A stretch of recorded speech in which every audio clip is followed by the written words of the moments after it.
Assalamualaikum warahmatullahi wabarakatuh. Perkenalkan, nama saya Bagas Prayoga dari kelas Manajemen 22C dengan NPM 22411-200, mata kuliah Manajemen Sumber Daya Manusia. Oke, di video kali ini saya akan menjelaskan tentang cara memahami fungsi manajemen sumber daya manusia sebagai strategi partner organisasi.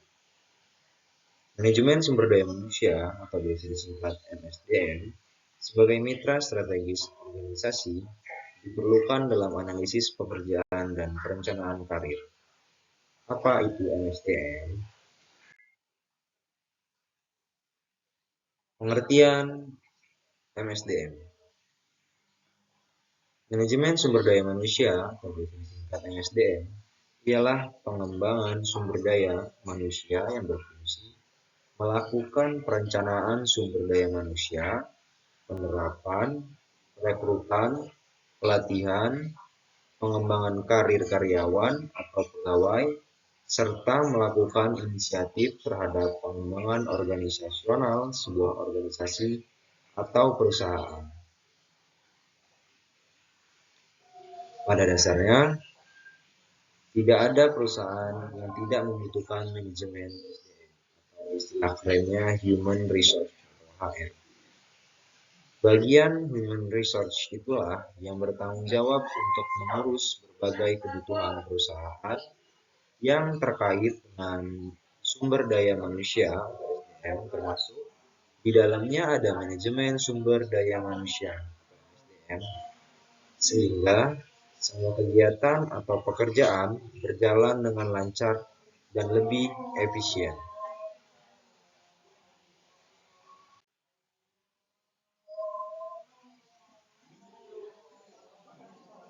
Lanjut, ada pengadaan MSDM.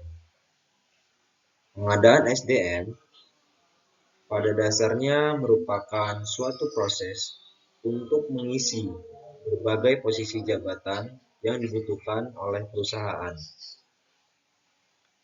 Proses pengadaan ini biasanya terdiri dari penarikan, seleksi, sampai penempatan karyawan sesuai kompetensi yang dimiliki. Apa pentingnya pengadaan MSDM?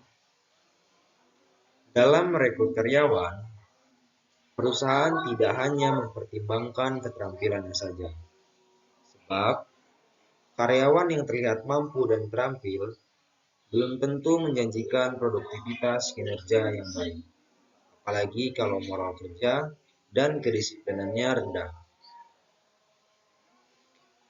Di sisi lain, karyawan yang kurang cakap dan tidak terampil juga bisa mengakibatkan pekerjaan tidak selesai tepat waktu meskipun ia memiliki semangat kerja yang tinggi.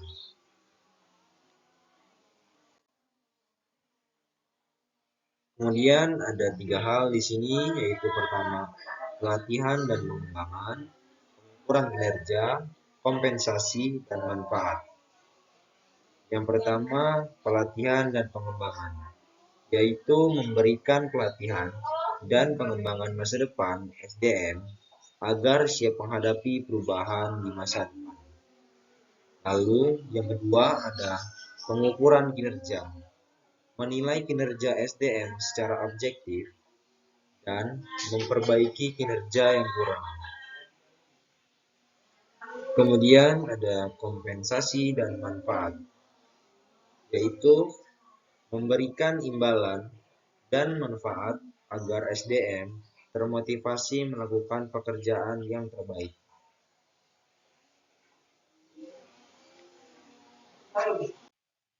Kemudian ada fungsi-fungsi dari manajemen sumber daya manusia sebagai strategic partner organisasi. Ada 3 fungsi manajemen sumber daya manusia sebagai strategic partner organisasi.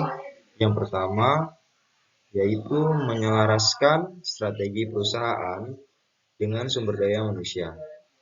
Yang kedua, meningkatkan produktivitas dengan efisiensi biaya.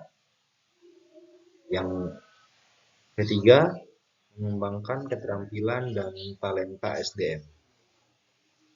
Pertama yaitu menyelaraskan strategi perusahaan dengan sumber daya manusia, yaitu memastikan bahwa organisasi memiliki SDM yang diperlukan untuk mencapai tujuan strategisnya. Kemudian yang kedua, meningkatkan produktivitas dengan efisiensi biaya, yaitu mengurangi biaya dan menambah efisiensi dalam memperoleh dan mempertahankan sumber daya manusia. Lalu yang ketiga, mengembangkan keterampilan dan talenta SDM.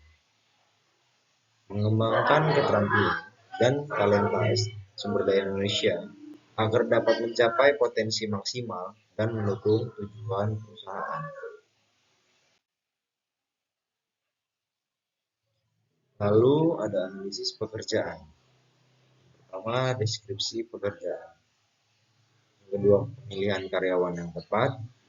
Ketiga, penilaian kinerja. Yang pertama, deskripsi pekerjaan, yaitu mendefinisikan tanggung jawab dan persyaratan pekerjaan untuk memperjelas harapan dan standar kinerja. Yang kedua, ada pemilihan karyawan yang tepat, yaitu mencari dan memilih calon karyawan yang memiliki keterampilan dan pengalaman sesuai dengan persyaratan pekerjaan. Lalu yang ketiga ada penilaian kinerja, yaitu mengukur kinerja karyawan dan mengidentifikasi area di mana perbaikan dibutuhkan.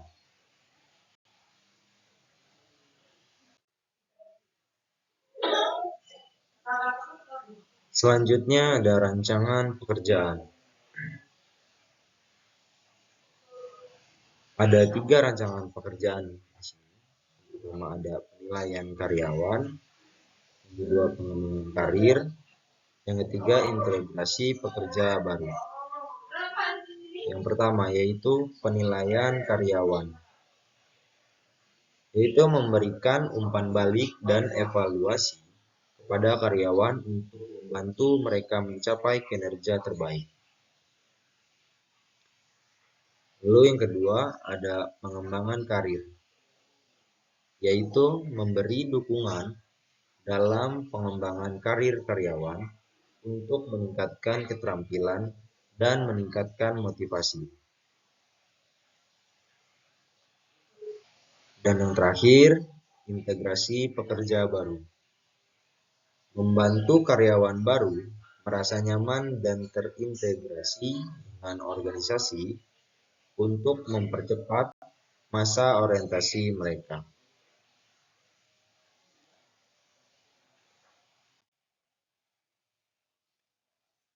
Kemudian di sini ada manfaat dari manajemen sumber daya manusia dalam organisasi. Yang pertama, yaitu meningkatkan efisiensi organisasi. Yang kedua, meningkatkan kualitas sumber daya manusia. Dan yang ketiga, meningkatkan loyalitas karyawan. Yang pertama, meningkatkan efisiensi organisasi. Adalah manajemen sumber daya manusia membantu organisasi mengembangkan sistem dan proses yang lebih efektif untuk mempertahankan dan mengembangkan sumber daya manusia. Yang kedua, meningkatkan kualitas sumber daya manusia. Dengan manajemen sumber daya manusia yang tepat, organisasi dapat menemukan dan mempertahankan karyawan terbaik dan paling berkualitas yang diharapkan memberikan kinerja terbaik. Lalu yang ketiga, meningkatkan loyalitas karyawan. Manajemen sumber daya manusia memberikan kesempatan bagi karyawan untuk meningkatkan keterampilan mereka sehingga dapat dihargai dan diakui oleh organisasi. Lalu selanjutnya ada tantangan dalam menaklukkan analisis dan perencanaan pekerjaan. Yang pertama, keterbatasan informasi. Tidak selalu mudah untuk menemukan informasi yang diperlukan untuk membuat analisis dan rancangan pekerjaan yang tepat. Jadi kita harus mencari informasi sendiri. Kedua, ada teknologi. Perkembangan teknologi membuat perubahan dalam cara kerja, dan seringkali manajemen sumber daya manusia harus menyesuaikan diri dengan teknologi baru. Yang ketiga, ada budaya organisasi. Budaya perusahaan yang kaku dapat membatasi perencanaan karir dan pengembangan karyawan. Lalu, perubahan lingkungan bisnis. Mengikuti perubahan lingkungan bisnis bisa menjadi tantangan bagi manajemen sumber daya manusia untuk memerlukan adaptasi cepat dan fleksibilitas dalam mengatasi perubahan tersebut. Baik, dari saya jelaskan tadi, kita bisa tarik kesimpulan ada peran tim dan pentingnya analisis dan rancangan pekerjaan. Dari peran tim, manajemen sumber daya manusia perlu melibatkan berbagai tim dan departemen dalam analisis dan rancangan pekerjaan. Lalu, analisis dan rancangan pekerjaan membantu menentukan persyaratan pekerjaan karyawan dan mengukur kinerja karyawan, sehingga dapat meningkatkan produktivitas dan efektivitas organisasi. Baik, itu saja yang dapat saya sampaikan dalam video kali ini.